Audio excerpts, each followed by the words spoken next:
apart from every other Peter Parker we've ever seen in comic books and anything else?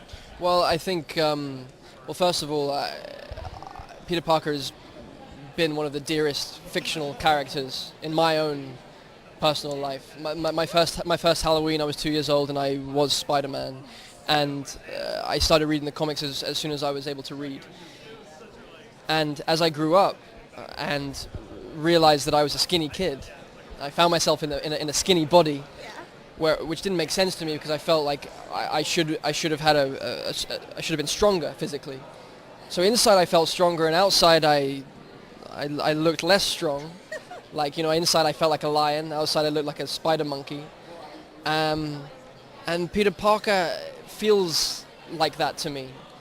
And there's this fantasy fulfillment, this pure personal fantasy fulfillment that every young skinny boy has always had to find strength. And Peter Parker, Spider-Man, Stan Lee's creation has inspired me in my life personally.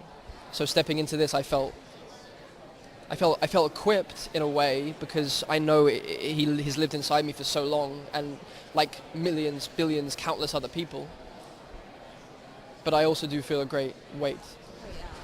And why are you telling the origin story again? Since everybody knows the Spider-Man story, so why do you feel it's important to know the story, to retell the story? Yeah, that's a really good question. There have been many incarnations of the comic.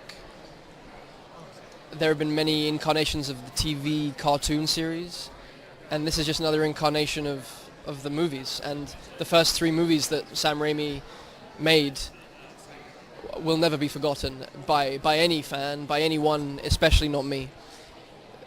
As part of the legacy of Spider-Man, those films mean so much to me, and Tobey's performance means so much to me. I'd look in the mirror and practice the lines that he would give to try to match up, and I never could. So I feel like comic books and comic book films are our modern myths, and I think they hold universal themes about being human that we need to be reminded of over and over and over and over and over and over again.